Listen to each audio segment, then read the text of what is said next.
Okay okay okay okay, सब लोग का ध्यान स्क्रीन के ऊपर होना चाहिए, बहुत ही इंपॉर्टेंट लेक्चर रहने वाला है और कल के लेक्चर को ही हम आगे कंटिन्यू करने जा रहे हैं। इन द प्रीवियस लेक्चर हम लोगों ने दो तरह के डायग्राम्स देखे थे। पहला वाला डायग्राम बैंक रोड के लोअर स्पीड लिमिट के लिए था, दूसरा वाला डायग्राम बैंक रोड के अपर स्पीड लिमिट के लिए था। पहले वाले डायग्राम में हमें इस चीज से प्रॉब्लम थी, पहले वाले डायग्राम में हमें इस चीज से प्रॉब्लम थी कि जो आपकी गाड़ी है, अगर उसने बैंक रोड पे, जो भी आपकी गाड़ी चल रही है, अगर उसने बैंक रोड पे एक मिनिमम स्पीड मेंटेन नहीं की तो हो सकता है कि आपकी गाड़ी नीचे की तरफ गिर जाए, स्लाइड डाउन हो जाए। इसलिए फ्रिक्शन फोर्स ऑपोजिट डायरेक्शन में लगा था। फ्रिक्शन फोर्स को हमने दो पार्ट्स में वापस रिजॉल्व भी किया था। जिसके साथ थीटा लिया वो कॉस कंपोनेंट, जिसके साथ थीटा नहीं लिया वो साइन कंपोनेंट। पहला वाला डायग्राम में खाली इतनी बातचीत हमें करनी थी। दूसरे वाले डायग्राम में बातचीत हमने क्या करनी है, अपर स्पीड लिमिट के बारे में हमें बातचीत करनी है। अपर स्पीड लिमिट का मतलब यह है कि जितनी स्पीड पे चलाने बोला गया है बैंक रोड पे, अगर तुम उससे ज्यादा स्पीड पे चलाओगे तो तुम्हारा बाहर गिरने के चांसेस ज्यादा हैं। इसलिए फ्रिक्शन अंदर की तरफ लगेगा। वापस फ्रिक्शन को दो भाग में रिजॉल्व किया गया, ये थीटा पकड़ा गया, यहां पे इसको कॉस थीटा, और ये आपका कंपोनेंट एक हो गया साइन थीटा। ये पिछले लेक्चर में हम लोगों ने डायग्राम पूरा का पूरा स्टडी किया था। फ्रिक्शन ऊपर क्यों लग रहा है, फ्रिक्शन नीचे क्यों लग रहा है, F cos theta, F sine theta, F cos theta, F sine theta. Theta देखना है, थीटा देखना है। Look at this theta. Theta जिस कंपोनेंट के साथ होता है वो कॉस, जिसके साथ नहीं होता वो साइन, और दोनों कंपोनेंट्स के बीच में 90 डिग्री का एंगल आना चाहिए। अगर ये फ्रिक्शन है तो अब रिजॉल्विंग ऐसा हो रहा है। हमें ये सब चीज समझ में आ गई थी। आज हम सिर्फ और सिर्फ इनके फॉर्मूलास निकालने जा रहे हैं, पर फॉर्मूला निकालने के लिए पहले हमें समझना पड़ेगा कि इक्वेशंस हम कैसे लिख सकते हैं। जैसे कि अगर आपने नोटिस किया होगा तो हॉरिजॉन्टल सर्कुलर रोड का भी आपने इक्वेशन लिखा था, उसके बाद आप लोगों ने नॉर्मल बैंक रोड का भी इक्वेशन लिखा था, जहां पे फ्रिक्शन हमने कंसिडर ही नहीं किया।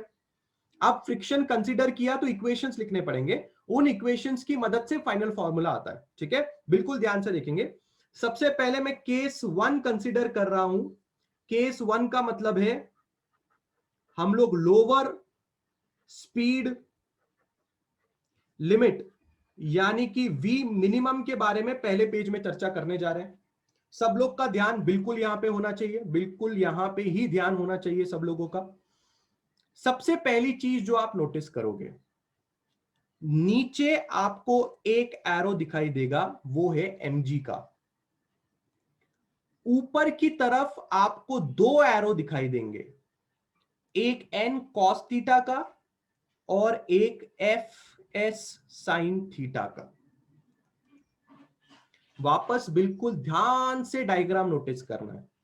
नीचे आपको एक एरो दिखाई देगा mg का, ऊपर आपको दो एरो दिखाई देंगे, एक n cos थीटा का बंदा दिखाई दे रहा है और एक फ्रिक्शनल फोर्स का one of the component is going ऊपर, that is f sin theta.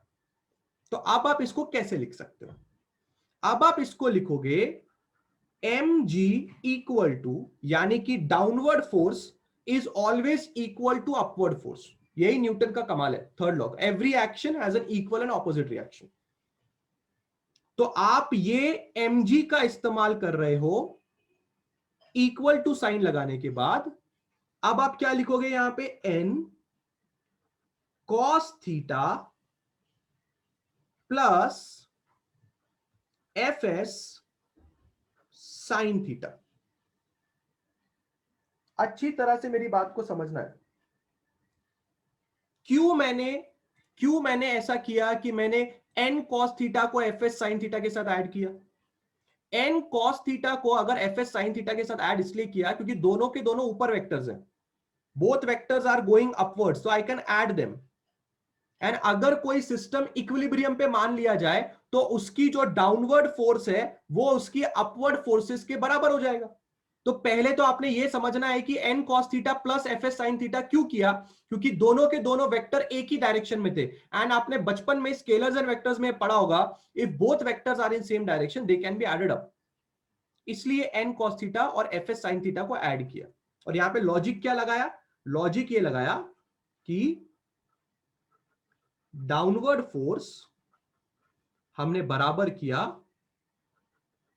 Upward force के, और ये हो गई हमारी इक्वेशन नंबर 1। सेकेंड इक्वेशन में दिमाग लगाना बहुत जरूरी है।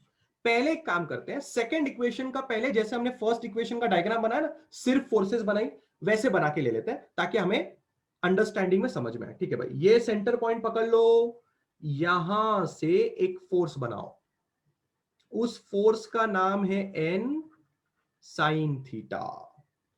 यहां से और एक फोर्स लगाओ, उस फोर्स का नाम है fs cos थीटा। बस मुझे इतना ही दिखाई दे रहा है, इससे ज्यादा मुझे कुछ दिखाई नहीं दे रहा। मैं वापस तुम्हें डिनोट करके बता देता हूं, यहां पे एक फोर्स लग रही है n sin थीटा, यहां पे एक फोर्स लग रही है fs cos theta. I know these two things, I know these two things. अब सवाल ये उठता है कि हमें अंडरस्टैंडिंग लेवल कैसी रखनी है। सबसे पहली बात, ये जो मैं एरो मार्क बनाऊंगा, ये एरो मार्क टेक्स्ट बुक वाले ने भी बनाया है, टू सेंटर ऑफ मोशन। ठीक है, ये एरो मार्क ये बताता है कि यहां पे मोशन का सेंटर है। अब केसेस क्या कंसीडर करने हैं, केसेस ये कंसीडर करने हैं कि सेंटर ऑफ द मोशन यानी कि centripetal force, centre of the motion यानी कि सेंट्रीपिटल फोर्स का रोल कौन प्ले कर रहा है, एन साइन थीटा प्ले कर रहा है कि एफएस कॉस थीटा प्ले कर रहा है, पहला सवाल। दूसरा सवाल, क्या दोनों प्ले कर रहे हैं, हो सकता है दोनों के दोनों फोर्सेस मदद कर रहे हैं सेंट्रीपिटल फोर्स बनाने के लिए। तो सेंट्रीपिटल फोर्स जो यहां पे आएगी, सेंट्रीपिटल फोर्स जो यहां पे आएगी वो एन साइन थीटा और एफएस कॉस थीटा की मदद से आएगी। सबसे पहली तो बात हमें यह दिमाग में फिटअप करनी है, सब लोग को यह पता होना चाहिए कि centripetal force is actually made up of N sine theta and FS cos theta. अब आपके दिमाग में डाउट भी आ सकता है कि सर एफएस कॉस थीटा कैसे मदद कर सकता है सेंट्रीपिटल फोर्स के अंदर। आपको बात समझनी है, ये दोनों के दोनों वेक्टर्स एक ही लाइन पे है और वो लाइन है सेंट्रीपिटल फोर्स की line.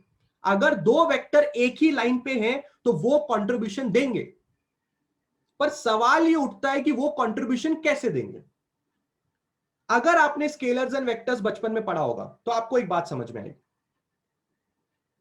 If two vectors are in कैसा direction, opposite direction, then they are subtracted. क्या आपको यह बात याद है, अगर दो वेक्टर को ऑपोजिट दिशा में डाल दिया जाए तो उन दोनों वेक्टर्स को क्या किया जाता है, सबट्रैक्ट किया जाता है। मुझे इतना समझ में आ रहा है कि सेंट्रीपिटल फोर्स की वैल्यू जो कि mv² है वो इन दोनों वेक्टर को सबट्रैक्ट करने के बाद आएगी। पर अगर इन दोनों वेक्टर को सबट्रैक्ट करना है तो सबट्रैक्ट ऐसे भी तो हो सकता है, FS cos theta minus N sine theta, या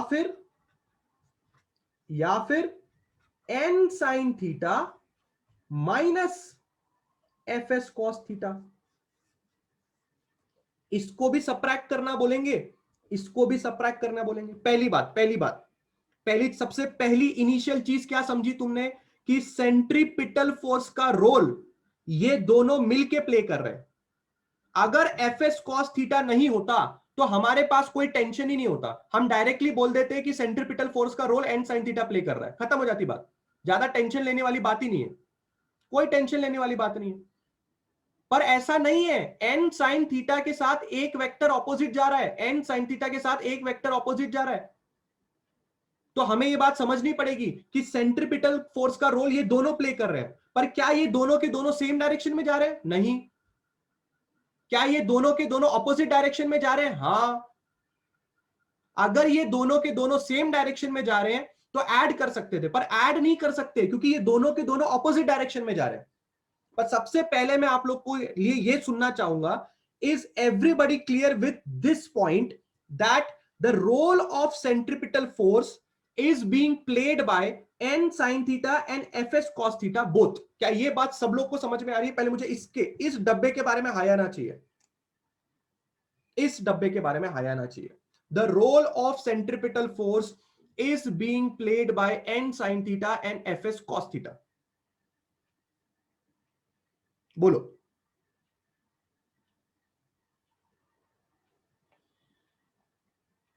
ठीक है, डन है, सबको क्लियर है? अब अगर ये दोनों मिलके अगर सेंट्रीपिटल फोर्स का रोल प्ले कर रहे हैं तो सबसे पहली बात हमें क्या समझनी है? पहली बात तो यह समझनी है कि ये दोनों वेक्टर्स एक दूसरे को ऑपोजिट डायरेक्शन में जा रहे हैं, एक इधर जा रहा है, एक इधर जा रहा है। अगर दो वेक्टर्स का रिजल्टेंट सेंट्रीपिटल फोर्स है, दो वेक्टर्स का रिजल्टेंट सेंट्रीपिटल फोर्स है और दोनों वेक्टर ऑपोजिट डायरेक्शन में जा रहे हैं, तो ऑपोजिट डायरेक्शन में जाने वाले वेक्टर्स को सबट्रैक्ट किया जाता है। तो आपने इन वेक्टर्स को सबट्रैक्ट किया। कैसे सबट्रैक्ट किया? या तो आप एफ एस कॉस थीटा में से एन साइन थीटा माइनस कर सकते हो, या तो आप एन साइन थीटा में से F S cos theta minus कर सकते हो। सबट्रैक्ट करने के लिए बोला है कि नहीं बोला है? दोनों के दोनों वैलिड हो सकते हैं। Vijay Vijay Vijay, F S centrifugal नहीं है। एफ एस कॉस थीटा और एन साइन थीटा सेंट्रीफ्यूगल है, सेंट्रीपिटल है। आप उसको बाहर की तरफ देखते हुए सेंट्रीफ्यूगल बोल रहे हो, बराबर है, पर हम लोग उसको सेंट्रीपिटल के रोल में लेके आ रहे हैं और हम लोग ये देखने की कोशिश कर रहे हैं कि ये बंदे में से अगर कुछ बंदा माइनस हो जाए तो सेंट्रीपिटल फोर्स आपको मिलेगी। स्केलर्स एंड वेक्टर्स अगर आप लोगों ने ध्यान से बचपन में पढ़ा है तो मैं क्या बोल रहा हूं आपको वो बात ध्यान से समझ में आएगी, ध्यान से बात समझ में आएगी आपको ये बात। If two vectors are in opposite directions they are subtracted. अब मैं आप सबसे ये पूछना चाहता हूं, ये लाइन सबको समझ में आ रही है क्या? पहली वाली लाइन के लिए तुम सबने मुझे हां बोला, ये लाइन के लिए पहले हां या ना बोल के दिखाओ मुझे। अगर दो वेक्टर ऑपोजिट डायरेक्शन में है तो उनको सबट्रैक्ट किया जाता है। इस लाइन के लिए कितने लोग का हां है? जल्दी करो, फटाफट हां बोलो। इस वाली लाइन के लिए सब लोग का हां है? हाँ। अब मुझे एक बात बताओ, सबट्रैक्ट ऐसे भी किया जा सकता है, ऐसे भी किया जा सकता है। तुम इन दोनों चीजों के लिए एग्री हो कि नहीं हो? पहले मुझे ये बताओ। Are you agreeing for this and this और नॉट? पहले मुझे ये बताओ। हाँ, सब लोग एग्री करते हैं सबट्रैक्ट करना है ना, इन दोनों को सबट्रैक्ट करना है। ऐसे भी कर सकते हैं, ऐसे भी कर सकते हैं, बराबर है कि नहीं है? हाँ, बहुत ही बढ़िया, बहुत ही बढ़िया। तुम्हें यह बात समझ में आ रही है कि ऐसे भी लिख सकते हो, ऐसे भी लिख सकते हो। सवाल ये उठता है कि इन दोनों में से तुम कौन सा जो इक्वेशन है उसको चूज करोगे।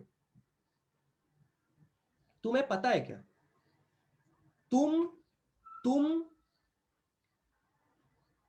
तुम सर्कुलर मोशन करवाने में इंटरेस्टेड हो।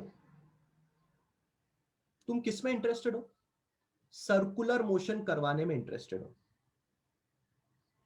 अगर तुम सर्कुलर मोशन चैप्टर पढ़ रहे हो और ये पूरी की पूरी चीज सर्कुलर मोशन करवाने के लिए अगर की जा रही है, अगर ये पूरी की पूरी चीज सर्कुलर मोशन करवाने के लिए की जा रही है, तो तुम किस बंदे के टीम में हो? मैं तो सेंट्रीपिटल फोर्स के टीम में हूं। सोच के देखो, हम टीम में किसके हैं? हम सेंट्रीपिटल फोर्स के टीम में हैं, क्योंकि सेंट्रीपिटल फोर्स वो वाली फोर्स है जो उस बंदे को सर्कुलर मोशन करने में मदद कर रही है। और ये पूरा का पूरा टॉपिक हमें सर्कुलर मोशन करने के लिए ही पढ़ाया जा रहा है। अगर आप सेंट्रीपिटल फोर्स की टीम में हो और centripetal force towards the centre ऐसे लग रहा है, ये ब्लू कलर का एरो सेंट्रीपिटल फोर्स का है, तो सेंट्रीपिटल फोर्स को इन दोनों में से कौन सपोर्ट कर रहा है? अगर आप नोटिस करेंगे तो इन दोनों में से सेंट्रीपिटल फोर्स को एन साइन थीटा वाला बंदा सपोर्ट कर रहा है, इसलिए एन साइन थीटा वाले को अपन ग्रेटर पकड़ेंगे और एफ एस कॉस थीटा को अपन लेस पकड़ेंगे, इसलिए एन कॉस साइन थीटा में से F S cos theta minus होगा और ये हमारा सेकेंड इक्वेशन बनेगा। परंतु ऐसा हो सकता है कि कभी ना कभी आपको ऐसा बोल दिया जाए कि सेंट्रिपिटल फोर्स स्ट्रांग नहीं है, फ्रिक्शनल फोर्स ज्यादा स्ट्रांग है। अगर आपको ऐसा बोल दिया जाए कि फ्रिक्शनल फोर्स ज्यादा स्ट्रांग है, तब आप ऐसा करोगे, पर यहां पे ऐसा कुछ नहीं बोला गया। स्टैंडर्ड कंडीशन क्या है? स्टैंडर्ड कंडीशन यह है कि सर्कुलर मोशन करना है, और अगर सर्कुलर मोशन करना है तो सर्कुलर मोशन करते वक्त सेंट्रिपिटल फोर्स के टीम में हमें होना चाहिए,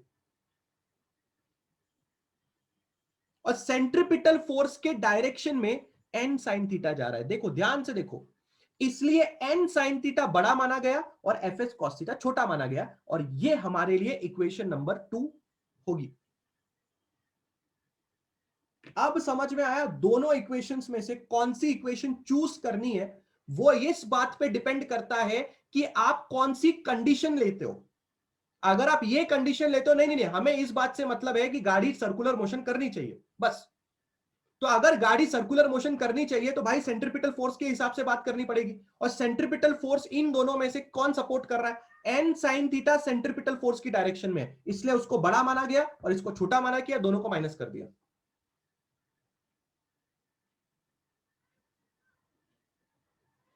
क्या आपको ये बात समझ में आ रही है? Are you understanding this thing और not?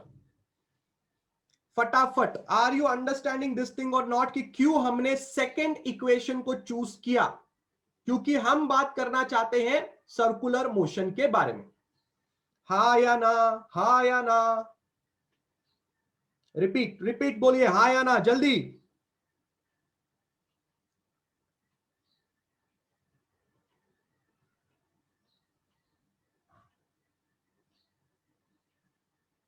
Yes yes Vijay, equation 1 में एफ एस कॉस थीटा बड़ा अगर मानोगे, अगर ऐसा मानोगे तो होगा, पर क्या जबरदस्ती मानना पड़ेगा? नहीं, मेंशन किया होगा। इसलिए अभी इस इक्वेशन को भाव क्यों नहीं दे रहे? इस इक्वेशन को भाव इसलिए नहीं मिल रहा है क्योंकि करंटली आप सर्कुलर मोशन कराने में इंटरेस्टेड हो, और अगर आप सर्कुलर मोशन कराने में इंटरेस्टेड हो तो कॉमन सेंस वाली बात है कि आप सेंट्रिपिटल फोर्स की टीम में हो, और अगर आप सेंट्रिपिटल फोर्स की टीम में हो तो फिर क्या क्या करना है? N sine theta centripetal force का साथ दे रहा है, तुम थोड़ी साथ दे रहे हो सेंट्रिपिटल फोर्स का, तो इसलिए ये बड़ा है ये छोटा है, इसलिए इसको इसमें से माइनस कर दिया। माइनस क्यों किया? माइनस क्यों किया? क्योंकि दोनों ऑपोजिट थे, पर सवाल ये था किसको किसमें से माइनस करना है, किसको किसमें से माइनस करना है, ये सवाल था। तो हमने फिर ये देखा कि सेंट्रिपिटल फोर्स का साथ कौन दे रहा है? एन साइन थीटा दे रहा है, कमाल है, बस उसको बड़ा मान लिया।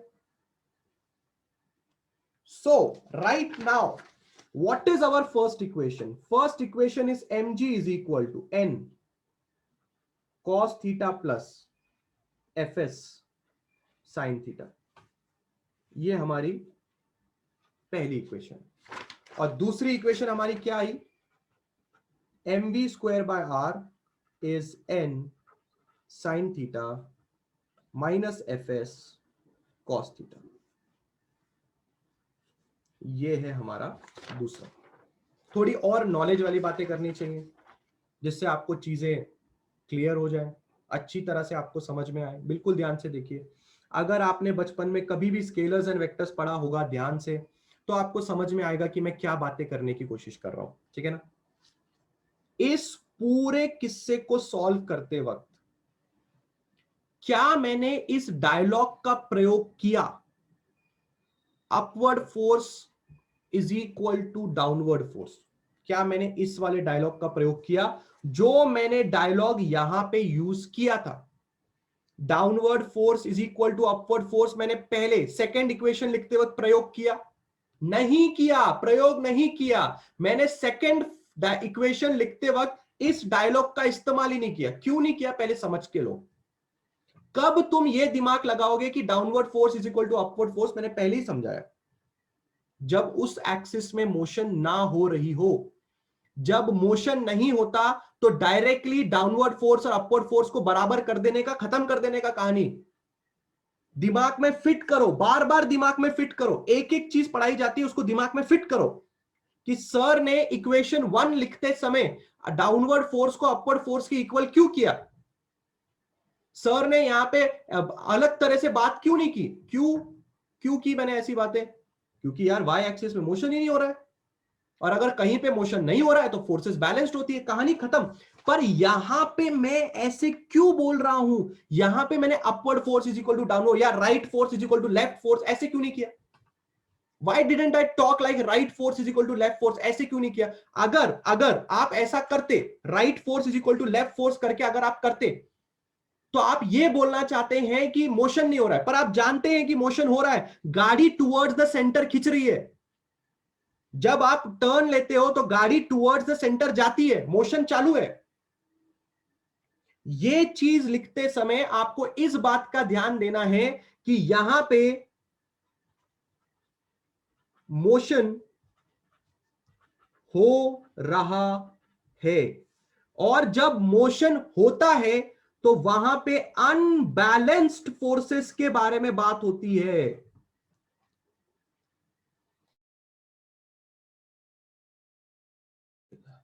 किसके बारे में बात होती है, अनबैलेंस्ड फोर्सेस के बारे में बात होती है। अभी तो दिखाया, ये देखो दिख रहा है। अगर यहां पे हम लोग बात कर रहे हैं इस डब्बे के बारे में, अभी तो तुम्हें समझाया, अगर डब्बा इस दिशा में मूव हुआ मतलब ये वाली उंगली ने ज्यादा फोर्स लगाया, ये वाली उंगली ने कम फोर्स लगाया, तभी तो डब्बा इस दिशा में मूव हुआ। अब सिमिलर कॉमन सेंस यहां पे लगाओ। अगर गाड़ी सर्कुलर मोशन करना चाहती है तो गाड़ी किस दिशा में जानी चाहिए, गाड़ी सेंट्रीपिटल फोर्स के सपोर्ट में होनी चाहिए कि नहीं होनी चाहिए।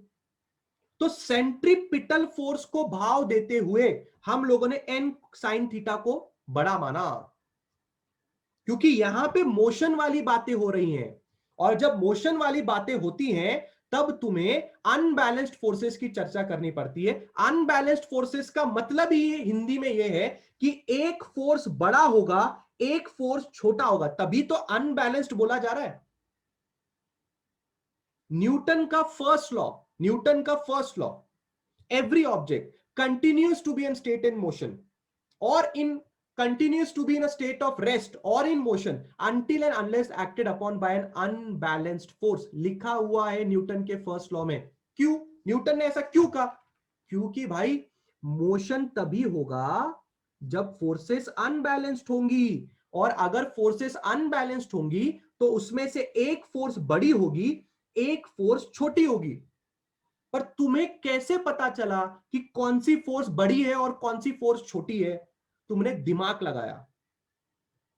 तुमने दिमाग क्या लगाया, तुमने पहले यह सोचा कि हम कर क्या रहे, हम सेंट्रीपिटल फोर्स के हिसाब से सोचेंगे, सर्कुलर मोशन के हिसाब से सोचेंगे।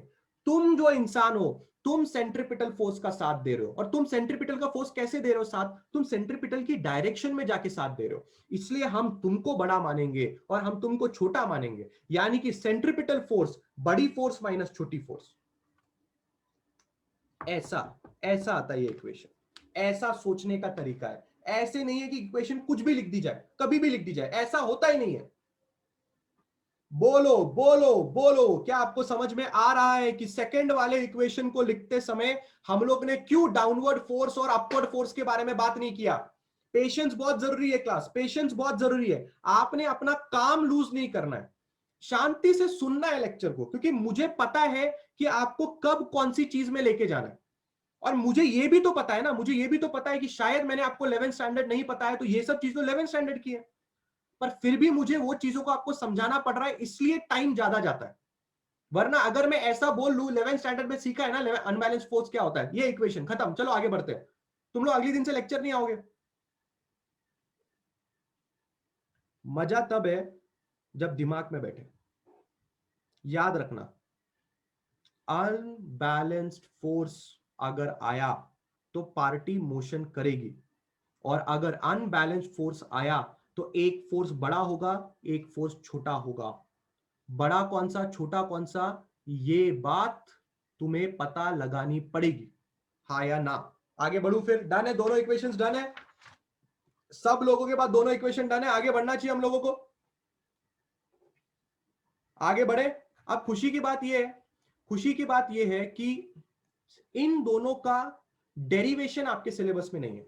डेरिवेशन मतलब क्या?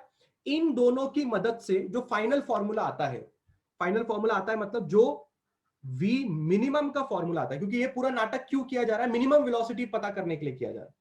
तो ये जो वेलोसिटी है, ये यहां पे मिनिमम वेलोसिटी है। इन दोनों को साइमल्टेनियसली सॉल्व किया जाता है, इन दोनों को साइमल्टेनियसली सॉल्व करके और 4-5 स्टेप्स हैं, फिर आपका ये फॉर्मूला आता है। पर टेक्स्ट बुक में आपके डेरिवेशन नहीं है, इसलिए हम लोग नहीं कर रहे हैं।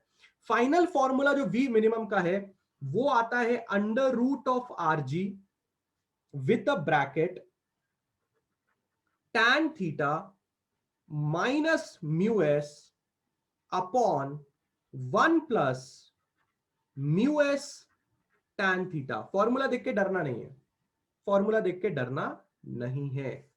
ये वो फॉर्मूला है जिसमें अगर आप सारी की सारी वैल्यू को करोगे पुट, तो सारी की सारी वैल्यूज को पुट करने के बाद हमें यह समझ में आता है कि सबसे कम वेलोसिटी कितनी होनी चाहिए जिस पे आपको गाड़ी चलानी है।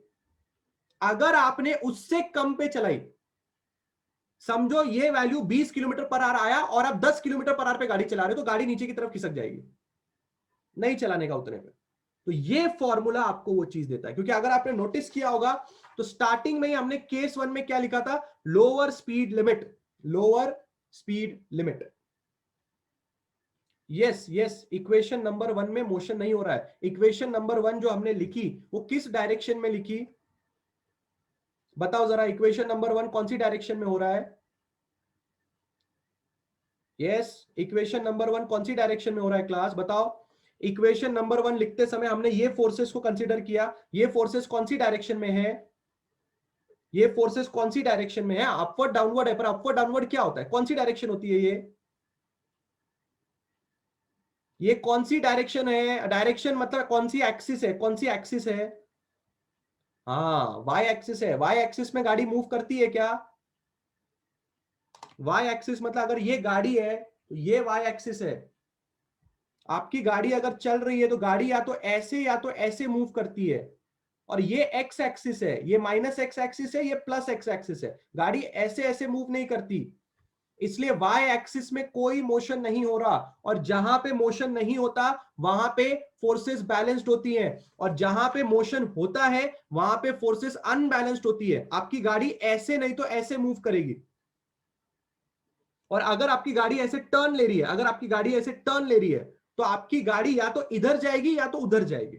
और आप चाहते हैं कि गाड़ी इधर जाए, इधर जाए मतलब सेंटर की तरफ जाए, क्योंकि आपको सर्कुलर मोशन करना है, आपको गाड़ी को टर्न लेना है। पहला वाला फॉर्मूला सब लोगों के दिमाग में क्लियर होना चाहिए। ये v मिनिमम का फॉर्मूला है इन दोनों इक्वेशंस को सॉल्व करने के बाद। अब हम लोग दूसरा वाला डायग्राम भी एनालिसिस करेंगे, और जब हम लोग दूसरा वाला डायग्राम एनालिसिस करेंगे तो तुम्हें बहुत ही खतरनाक चीजें समझ में आने वाली हैं। सबका ध्यान होना चाहिए यहां पे। ये होगा केस 2। अगर तुम्हें केस 2 केस 1 समझ में आया तो तुम्हें केस 2 समझ में आ गया। आया तो केस 2 समझ में आ गया। बिल्कुल मेरी बात ध्यान से समझना। केस 2 में हम लोग बात करेंगे अपर स्पीड लिमिट के बारे में। अपर स्पीड लिमिट का मतलब क्या होगा? हमें पता यह करना है कि गाड़ी मैक्सिमम कितने स्पीड पे चला सकते हो, मैक्सिमम कितने स्पीड पे चला सकते हो, यह हमें निकालना है।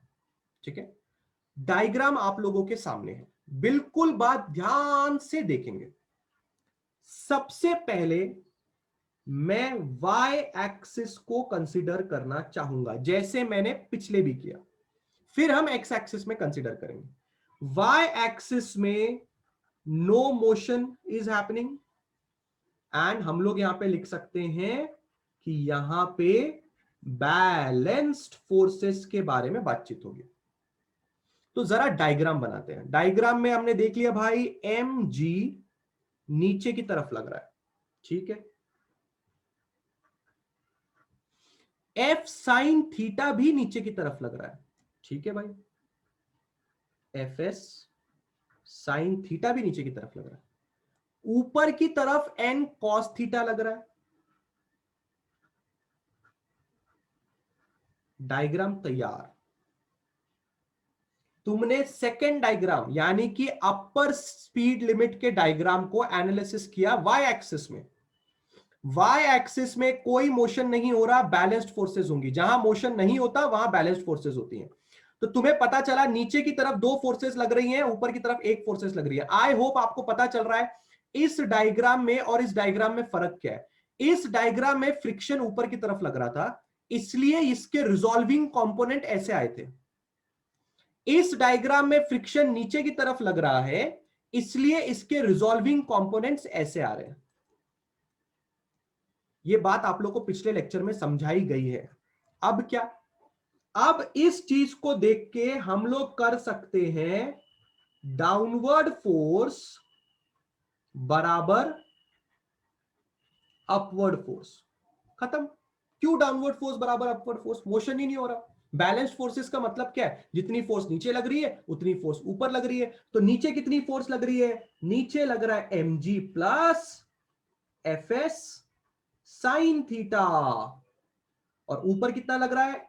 n cos theta. इसको डाले डब्बे में, इसको माने इक्वेशन 1, बात खत्म। देखो कितने आसानी से समझ में आ रहा है, क्योंकि तुम्हारे पास क्या क्या नॉलेज है। तुम्हारे पास नॉलेज ये है कि सबसे पहले हम वाई एक्सिस की फोर्सेस चेक करेंगे, फिर हम एक्स एक्सिस की फोर्सेस चेक करेंगे।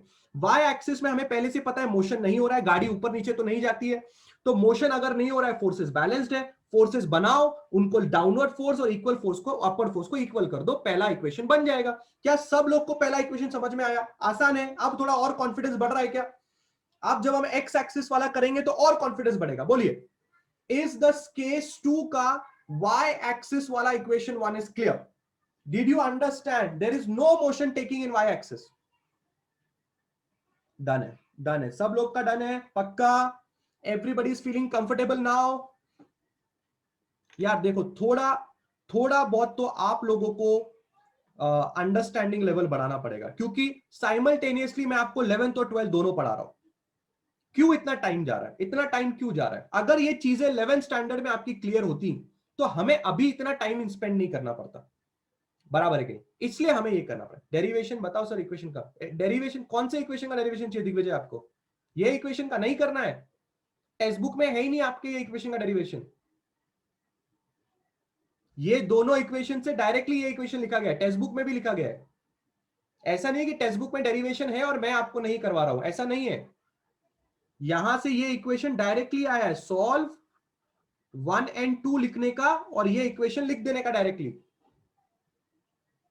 ओके, ऐसा नहीं है कि टेक्स्ट बुक में है और मैं आपको नहीं करवा रहा हूं। ये देखो, अगर आपको मेरी बात का यकीन नहीं आता है तो ये देखिए, ये रहा टेक्स्ट बुक का पहले दो इक्वेशन, डायरेक्टली ये वाला इक्वेशन। कहां है डेरिवेशन?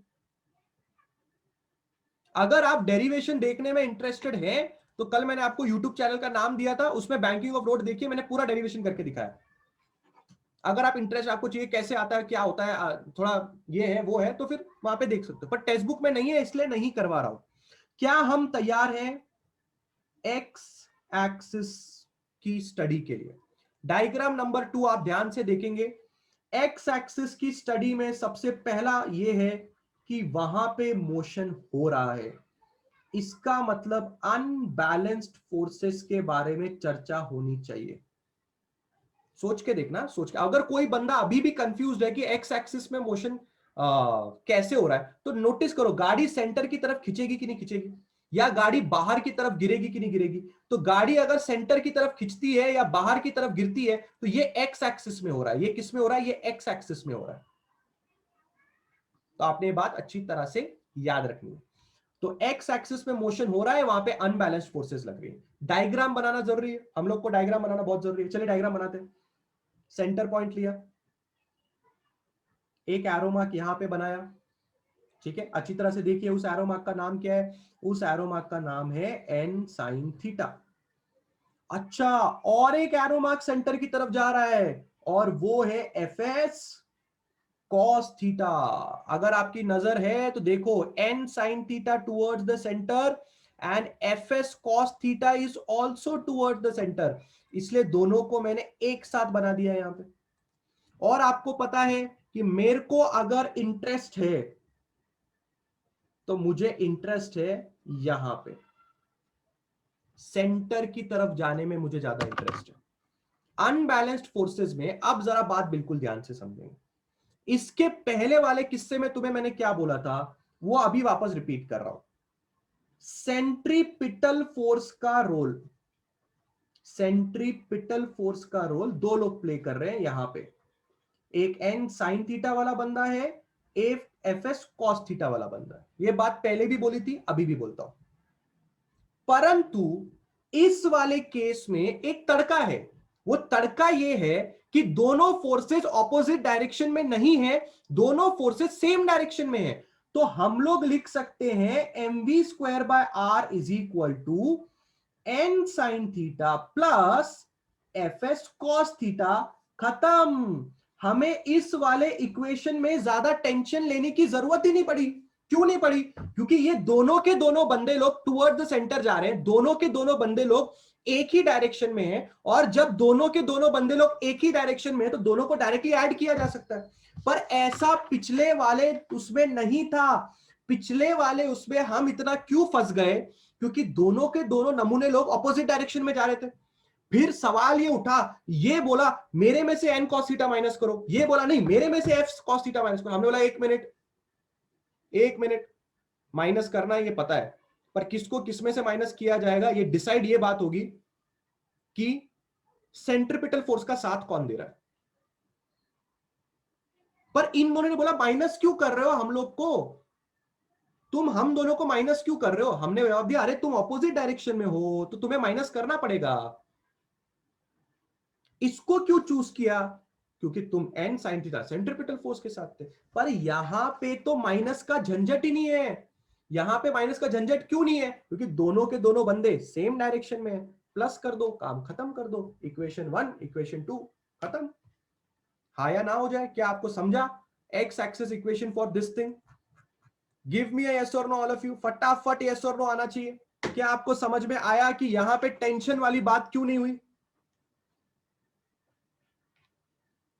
बहुत ही बढ़िया, बहुत ही बढ़िया, बहुत ही बढ़िया,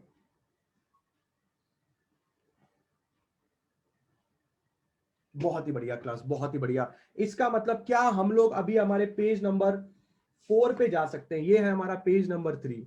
let's go to the page number 4। Equations में जरा वापस लिख लेता हूं। पहली वाली इक्वेशन जो मैंने लिखी है वो इक्वेशन है, नामकरण कर लेते हैं यार, इसको 1 2 नहीं देते हैं, इसको 3 and 4 देते हैं। ठीक है, यहां पे इक्वेशन लिखिए, डायरेक्टली यहां पे फॉर्मूला लिखता हूं, सॉल्व 3 and 4। 3 and 4 को सॉल्व कीजिए, आपको मैक्सिमम वेलोसिटी मिलेगी। मैक्सिमम वेलोसिटी का फॉर्मूला होगा under root of R G bracket में tan theta plus mu S whole divided by 1 minus mu S tan theta. ये है आपके मैक्सिमम वेलोसिटी का फॉर्मूला। अब ये फॉर्मूला तुम्हें क्या देगा? मैं दोनों फॉर्मूले पहले एक जगह पे लिख देता हूं। सबसे पहले मैं v मिनिमम का फॉर्मूला लिख देता हूं, अंडर रूट आर जी चल रहा है, यहां पे tan थीटा चल रहा है, माइनस म्यू एस चल रहा है, 1 plus mu S tan theta चल रहा है। ये v मिनिमम का फॉर्मूला हो गया और ये v मैक्सिमम का फॉर्मूला हो गया। ये फॉर्मूले का इस्तेमाल हम तब करेंगे जब हमें गाड़ी की मिनिमम वेलोसिटी निकालनी है बैंक रोड पे, और ये वाले फॉर्मूले का इस्तेमाल हम तब करेंगे जब हमको गाड़ी की मैक्सिमम वेलोसिटी निकालनी है बैंक रोड पे। काम खत्म। अब अगर आप नोटिस करोगे ये वाले फॉर्मूले में आप किन किन चीजों का इस्तेमाल कर रहे हो? आप थीटा का इस्तेमाल कर रहे हो, आप फ्रिक्शन का इस्तेमाल कर रहे हो, यहां पे भी आप थीटा का इस्तेमाल कर रहे हो, यहां पे भी आप फ्रिक्शन का इस्तेमाल कर रहे हो। पर आपको अगर पता होगा तो हमने इसके पहले बैंक्ड रोड का एक फॉर्मूला निकाला है जिसमें फ्रिक्शन का कोई रोल नहीं था। अगर आपको याद आएगा तो वो फॉर्मूला था V is equal to under root of R G tan theta, no friction, यानी कि म्यूएस बराबर 0, फ्रिक्शन ही कंसीडर मत करो। सोचो ही मत कि रोड के टायर और आपके बीच में क्या फ्रिक्शन है। याद है सबसे पहले डेरिवेशन यही करवाया हुआ है। ये वाला बंदा और ये वाले बंदे में एक बार ट्राई करके देखते हैं, अगर हमने mu S is equal to 0 put up किया तो क्या होता है, जरा ट्राई करके देखते हैं।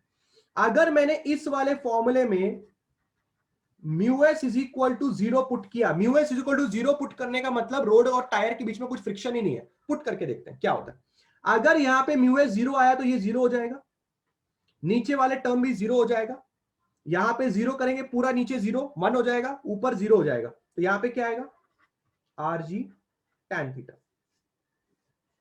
करके देख सकते हो, करके देख सकते हो। फ्रिक्शन ना होने का मतलब ये बंदा 0, ये बंदा 0, नीचे का टर्म 1, ऊपर का टर्म टैन थीटा माइनस 0,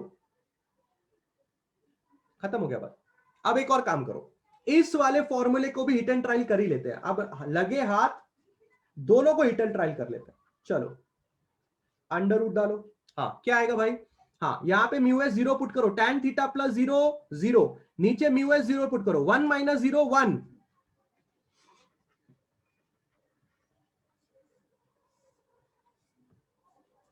दोनों तरह के जो ये फॉर्मूले हमने निकाले हैं, अगर हम दोनों में फ्रिक्शन को 0 कंसीडर करते हैं तो वही फॉर्मूला आता है जो हम लोगों ने पहले निकाला था जब हमने फ्रिक्शन को कंसीडर नहीं किया था। पर अब दो फॉर्मूले क्यों आ रहे हैं, why there are two formulas.